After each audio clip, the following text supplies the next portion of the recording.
l'Académie des blogs. Un rendez-vous hebdomadaire avec l'actualité des lettres et de la culture sur Internet. On retrouve Élodie Courtejoie et David Abiker. Bonjour, bienvenue dans l'Académie des blogs. On reçoit aujourd'hui Alain Soral. Alain Soral qui est essayiste. Il a publié plusieurs, on va dire, pamphlets, Sociologie du dragueur, Socrate à Saint-Tropez, Jusqu'où va-t-on descendre, et plus récemment Chute. Chute parce que il y fait notamment l'éloge de la disgrâce. Disgrâce, on saura tout à l'heure si c'est en raison des idées qu'il développe dans ses livres, de sa collaboration récente avec le Front National. Il en est devenu un des conseillers. Il est conseiller auprès du président. Mais on reçoit aujourd'hui Alain Soral parce qu'il utilise Internet pour faire connaître ses livres, ses idées, réagir. Et avant d'aller plus avant dans la discussion, Élodie est allée visiter le site blog d'Alain Soral et elle va nous dire ce qu'elle y a trouvé. Bonjour David, bonjour Alain Soral. Bonjour à vous, merci de me recevoir. Alors, comme vient de le dire David, j'ai eu la lourde tâche de me pencher sur votre site, alainsoral.com. Et quand je vous lis, j'ai envie de chanter... Je me sens mal aimé, je suis le mal aimé. Les gens me connaissent tel que je veux me montrer. Wouh. Et oui, Alain, personne ne vous aime. Il faut dire que vous n'aimez pas grand monde non plus. Il suffit d'appartenir à une communauté quelconque pour être en terrain ennemi. Alors pour moi qui suis féministe, juive, lesbienne, je crois que c'est mal parti. N'étant plus invité sur les plateaux télé, à la radio, votre mort médiatique étant programmée, l'agitateur que vous êtes a trouvé un moyen de se faire entendre sur le net. Et quand on vous refuse l'entrée à Sciences Po, comme ce fut le cas en décembre 2006, pour dédicacer votre dernier roman Chute, vous nous laissez sur votre site pas moins de 3 vidéos différentes, une bande dessinée relatant cette anecdote, le message de Sciences Po vous confirmant que vous n'êtes plus convié à cette séance, ainsi que tous les mails de soutien. Si avec ça... tous les mails de soutien. Quelques mails de soutien, vous m'excuserez. Si avec ça, on ne vous entend pas, il me semble que c'est plus de l'indifférence que de la désinformation. Mais ce que je retiens, c'est surtout qu'on ne doit pas se marrer tous les jours avec vous, Alain Soral. Puisque dans les premières lignes de votre biographie, vous décrivez les premiers instants de votre vie comme une enfance douloureuse, de bourgeois déclassés, fils d'un couple mal marié, qui vivait dans la terreur du père et la froide passivité de la mère. Bref, vous étiez mal barré. C'est classique dans le roman bourgeois. Pourtant, en avançant dans les années 80, on sent poindre une amélioration dans votre destinée. Vous vous installez dans une ancienne fabrique d'instruments chirurgicaux. Et là, vous débutez un échange épistolaire avec votre père incarcéré en Suisse. Bizarrement, vous faites une grave dépression. Alors vous dilapidez votre pécule en vêtements sur mesure à Londres. Ah, je vous y prends alors à critiquer Bridget Jones. Vous faites la même chose que nous, les femmes, avant de vous perfectionner dans la drague de rue. Là encore, je ne fais que reprendre votre propos dans la partie biographie. Fin des années 80, on apprend que vous êtes d'humeur suicidaire. Mais tout va mieux le jour où vous vous mariez et surtout le jour où vous vous achetez une voiture. Ah oui, c'est ce que j'aime chez vous, Alain Soral, c'est ce goût du détail. Tout ceci sur fond gris, la couleur de votre site, gris, union du blanc de l'innocence et du noir de la culpabilité, car oui, je suis certaine qu'au fond de vous, Alain Soral, vous culpabilisez.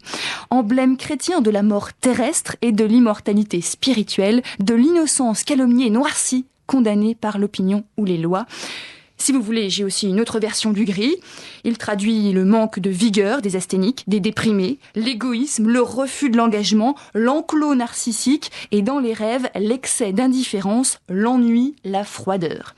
Je vous laisse nous dire quelle version vous convient le mieux. Moi, je veux peut-être m'arrêter là avant de me prendre un crochet du droit par l'instructeur de boxe française que vous êtes. Alors, Alain Soral, est-ce que derrière le blog, il y a l'homme ? Ouais, tout ça est vrai. Mais tout ça est compliqué. J'ai écrit un éloge de la culpabilité en tant que chrétien. C'est bien de pas penser qu'on a toujours raison a priori, de douter de soi. Moi, j'ai été communiste, donc j'ai pratiqué l'autocritique et je me suis attiré pas mal d'ennuis justement en faisant remarquer qu'aujourd'hui, non seulement les communautés s'affirmaient de plus en plus, mais en plus qu'elles étaient toujours sur le mode victimaire, c'est-à-dire qu'elles elle décidait toujours a priori qu'elle n'avait reçu que des coups. Et elle ne se posait jamais la question du rapport à l'autre et qu'il faut être deux, même pour une engueulade, comme dans une scène de ménage. Et c'est parce que j'ai voulu faire remarquer ça que je me suis attiré pas mal d'ennuis, mais bon, je regrette pas. C'était aller jusqu'au bout d'une démarche intellectuelle. Et moi, je crois pour moi, la morale de l'intellectuel, c'est le logos, c'est la logique. Je suis allé jusqu'au bout de ma logique. Le mot ennui il revient assez souvent dans votre site. Je me suis attiré des ennuis. Est-ce que le blog et le site internet de l'auteur, puisque c'est notre sujet dans l'Académie des blogs, est-ce que c'est une façon de prendre le maquis par rapport aux médias traditionnels où vous êtes le premier à dire que vous n'êtes plus invité? D'abord, ennui, il y a deux sens. J'ai très peur de m'ennuyer, moi, dans la vie. Oui. Je trouve que la période est très ennuyeuse. Donc, je continue à essayer de vivre sans m'ennuyer et de prolonger une époque où on s'amusait un peu plus. À l'époque où j'étais un peu dans la bande de Jean Hidernalier. Donc, effectivement, j'essaye de repousser l'ennui qui est un peu une chape là, sur notre période actuelle. Et ce faisant, je m'attire des ennuis. Voilà, de ce point de vue-là. Alors, est-ce qu'Internet est un moyen pour vous, finalement, de ne pas vous ennuyer ou en tout cas d'apporter à vos lecteurs, vos détracteurs, une parole dont vous dites que vous ne pouvez plus la porter dans les médias traditionnels? Est-ce que c'est vrai, d'ailleurs, vous ne pouvez plus aller dans les médias traditionnels? Ça se passe pas tout à fait comme ça. C'est-à-dire que je suis souvent invité à des émissions par des journalistes et désinvité au dernier moment par des gens qui ont peur de se faire engueuler pour m'avoir invité. Puis il y a autre chose, c'est que les émissions ont changé progressivement. Et les émissions de débat de qualité sont très très rares et très surveillées. Donc, à une époque, j'avais une stratégie, c'est d'aller dans les émissions les plus cheap, puisque c'est là où la police de la pensée était la moins présente, et donc je pouvais dire le plus de choses. À la limite, les meilleures émissions que j'ai faites, c'est avec Evelyne Thomas, ce qui est assez paradoxal, mais ce qui s'explique quand on étudie bien le fonctionnement des médias. Alors que à d'autres émissions, il y a de gros enjeux, je sais pas, genre riposte, etc. J'ai souvent été pressenti pour ces émissions-là, mais ça s'est jamais fait parce qu'il y a, vous savez, il y a le principe du consensus. Il faut que tout le monde soit d'accord pour que quelqu'un soit invité, et c'est comme pour les prix littéraires, donc c'est toujours le nivellement, c'est toujours le personnage moyen qui est invité. Et alors justement, maintenant les émissions, c'est vous qui les fabriquez ou des gens qui vous suivent et qui vous filment? Parce que quand on va sur votre blog ou sur votre site, finalement, il y a énormément de vidéos. Alain Soral, vie de Sciences Po, Alain Soral avec Dieudonné, alors Alain Soral s'explique. Finalement, vous êtes devenu votre propre fabricant d'images, vous vous autoproduisez? Non, ça se passe pas du tout comme ça. C'est-à-dire que c'est systématiquement des gens. Moi, au départ, j'ai un mail. Il y a quelqu'un qui me propose de me créer un site. Alors, je lui dis c'est gentil, je ne le donne pas suite. Et le type insiste, je vois qu'il a. Et puis moi, je dis bon bah vas-y, banco. Donc mon site internet a été créé par un lecteur bénévole. Et tout se fait par des rencontres et des gens qui me proposent de faire ces choses. Par exemple là, les interviews vidéo, là, c'est des petits jeunes qui montent je sais pas comment ça s'appelle, des sites, et puis qui me disent on aimerait bien faire une interview de vous, et puis au bout d'un moment je dis oui, et puis ça se fait. Donc en fait, moi je suis quelqu'un je suis issu des années 70, je suis pas un gros bosseur. Je suis pas. Vous n'êtes pas entrepreneur de votre image, c'est ça que vous voulez dire? Pas tant que ça. En fait, je suis dynamique. Je bouge et ça m'attire il y a des gens qui viennent à ma rencontre comme vous. Je veux dire, je vous ai pas sollicité par exemple. J'ai pas fait beaucoup d'efforts. Et puis finalement, on se retrouve là. Mm-hmm. C'est souvent des rencontres qui se prolongent. Et le forum, par exemple, qui existe sur moi, j'y suis strictement pour rien. C'est un type qui m'a demandé l'autorisation de le faire. Je n'allais pas lui dire non. Après, il m'a demandé si je pouvais mettre le lien sur mon site internet. Donc j'ai mis juste un petit lien minimum. Je ne suis jamais intervenu dessus. Mais ça existe. Donc c'est plutôt que... je crois qu'il y a un sentiment de manque dans les médias. Vous répondez quand même aux 580 mails que vous avez reçus en 3 jours. Oui, ça c'est question de politesse. Vous n'êtes pas négligent par rapport à cette chose organisée qui est destinée finalement à promouvoir ce que vous écrivez, vos prises de position, vos réactions, vos contre-offensives.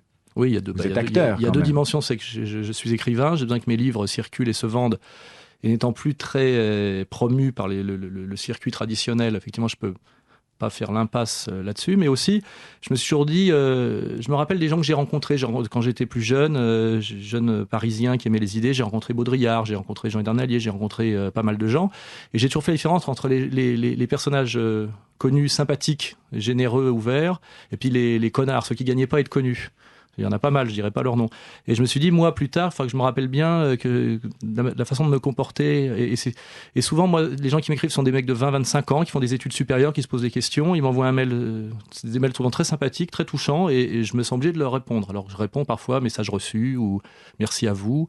Mais je me rappelle, moi, quand j'ai écrit des lettres à des intellectuels, certains philosophes, et qui me répondaient pas. Certains me répondaient pas. Ceux qui me répondaient pas, ça fait mal, quoi. Je veux dire, on n'aime pas ça. Alors, on n'imagine pas toujours que les types sont débordés, et d'ailleurs, parfois, j'ai des engueulades quand quelqu'un m'envoie. Parce que des fois, des gens m'envoient des mails de 3 mètres de long, ils me posent 52 questions. Et je leur dis, je peux pas répondre à tout ça, j'ai matériellement pas le temps. Ou ils me demandent de lire leur bouquin, ou de coécrire un livre avec eux. Et j'ai parfois des types qui m'engueulent en disant, vous croyez plus sympa que ça, finalement, vous êtes comme les autres.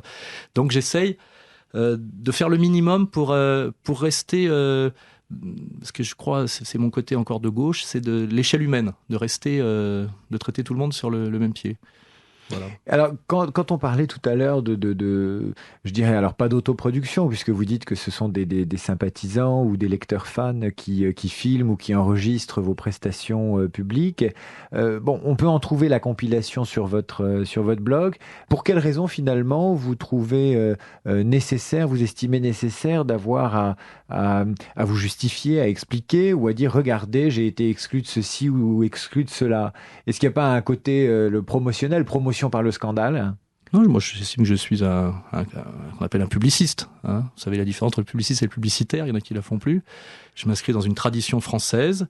Il y a marqué sur mon site agitateur depuis 1976, d'ailleurs, qui est un peu pourquoi 1976? Je m'étais amusé à parodier le slogan de la Fnac, je crois. Il y avait marqué agitateur. Mais pourquoi cette date? Parce que c'est la date, l'année où je suis arrivé à Paris, de ma province, et c'était l'année du punk. Donc j'ai déboulé directement à 18 ans autour du Trou des Halles, et ça a été un électrochoc pour moi. C'était une époque intéressante. Et depuis ce jour-là, j'ai pas cessé. En fait, je suis resté punk, quoi. Je continue à être punk.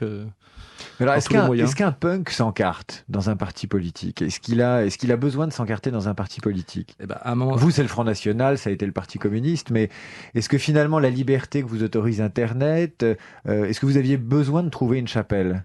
Être punk, c'est faire ce qui se fait pas, par définition. Or, il n'y a rien de plus interdit, de plus laid, de plus mal considéré qu'un type qui prend sa carte au Front National. D'ailleurs, je ne l'ai pas encore prise, mais je préfère travailler avec les gens du Front National que de prendre ma carte.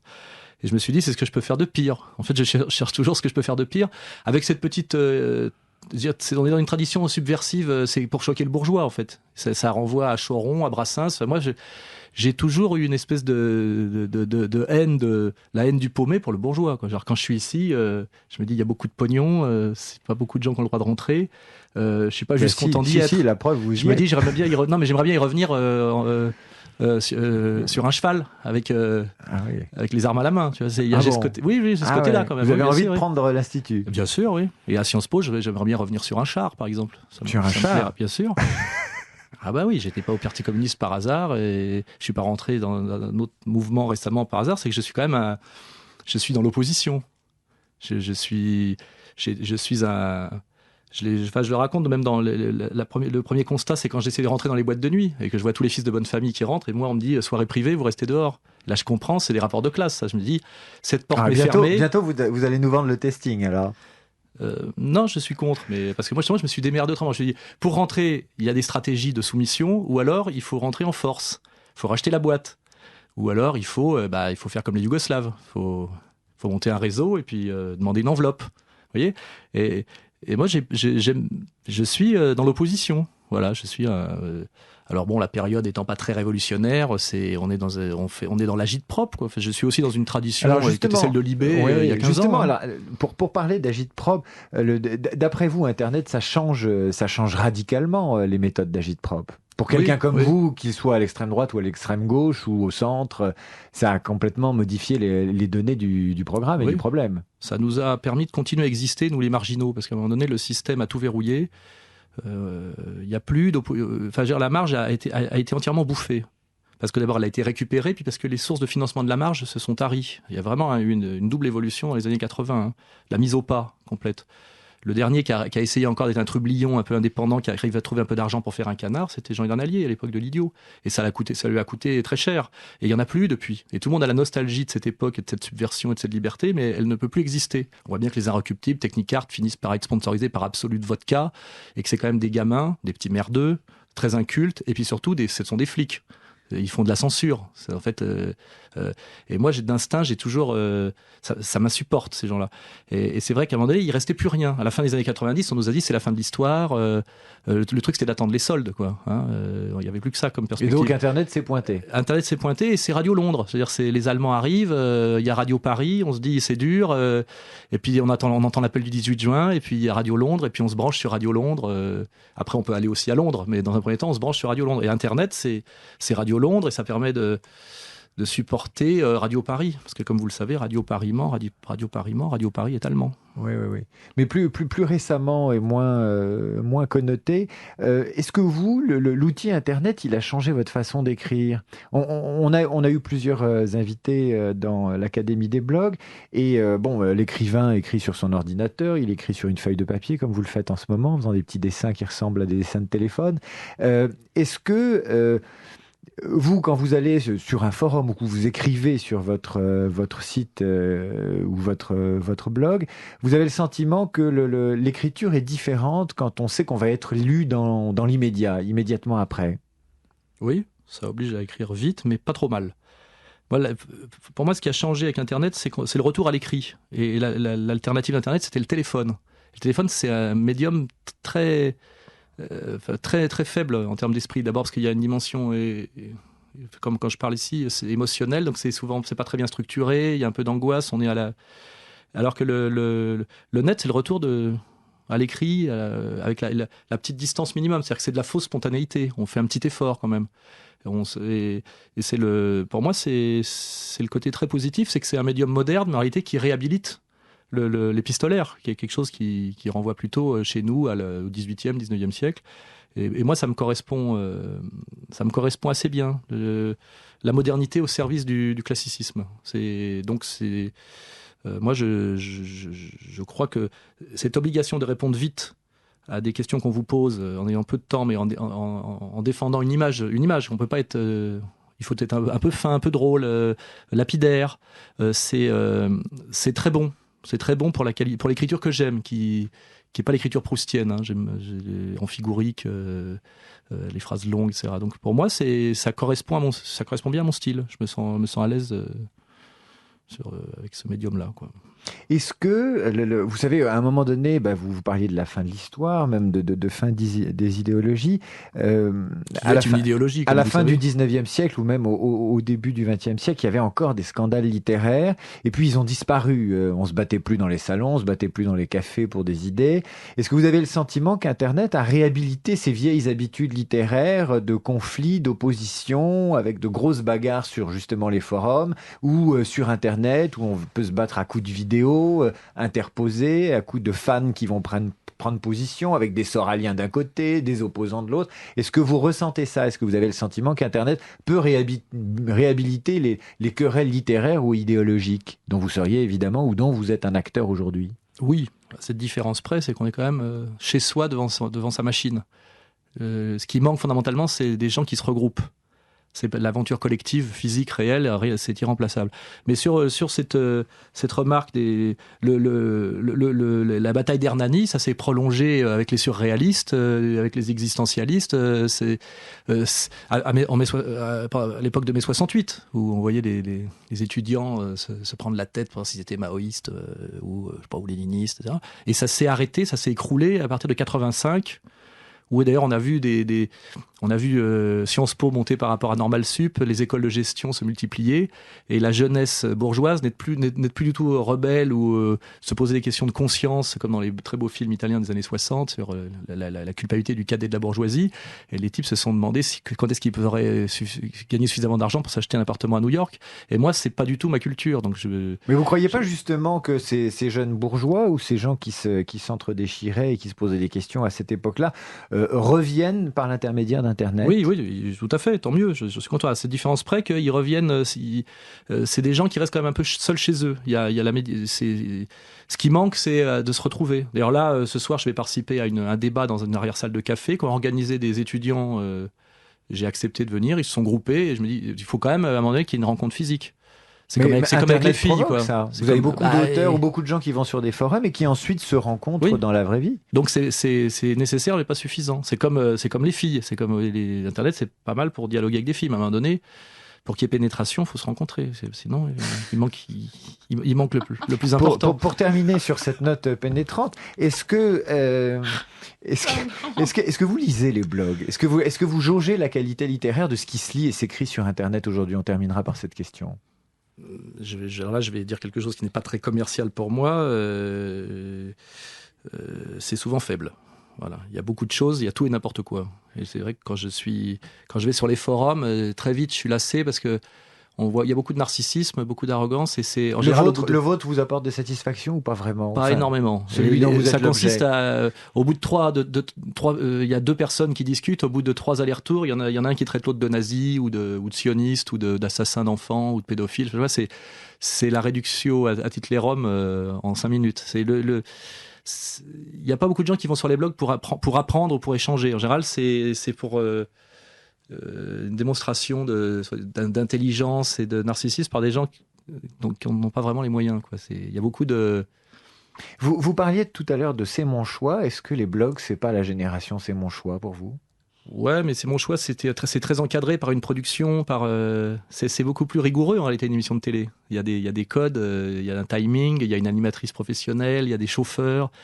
C'est un exercice qui demande beaucoup plus de virtuosité. Et les gens le blog, c'est un peu ça a à voir avec tout ce que je déteste dans le spontanéisme 68 art. C'est si je le pense et je dis ce que je veux. C'est genre, c'est celui qui dit qui est, quoi, tu vois. C'est de ce niveau-là, c'est quand même très faible. Vous qui êtes, j'avais dit que c'était ma dernière question, mais j'en profite quand même.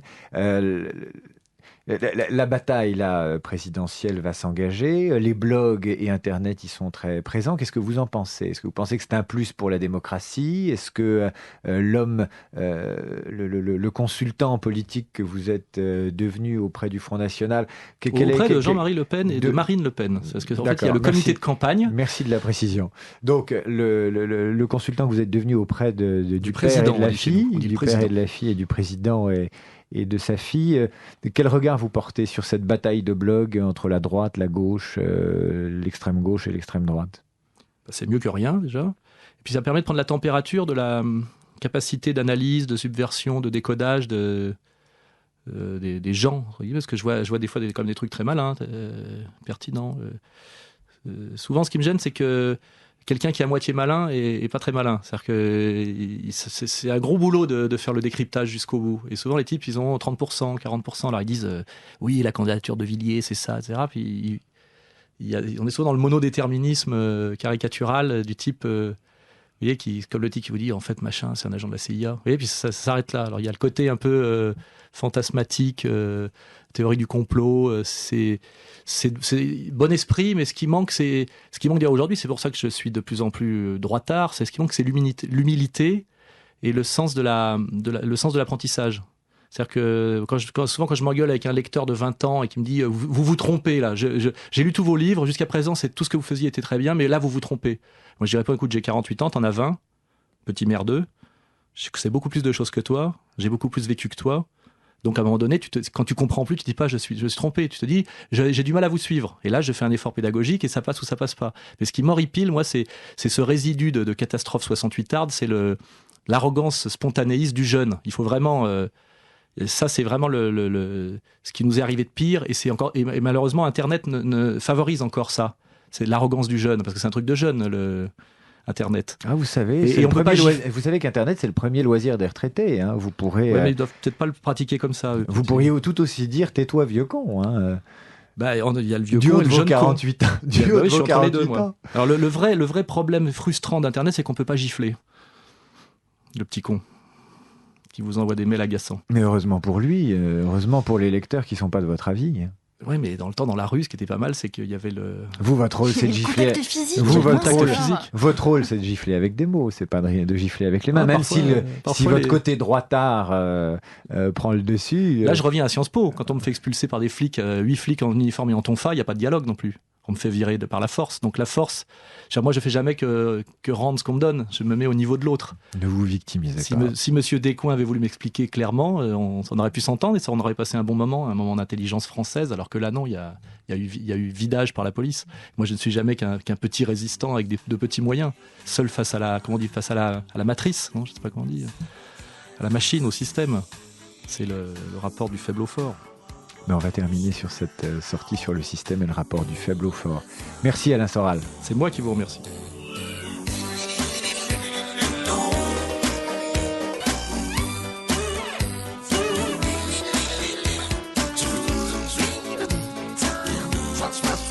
Try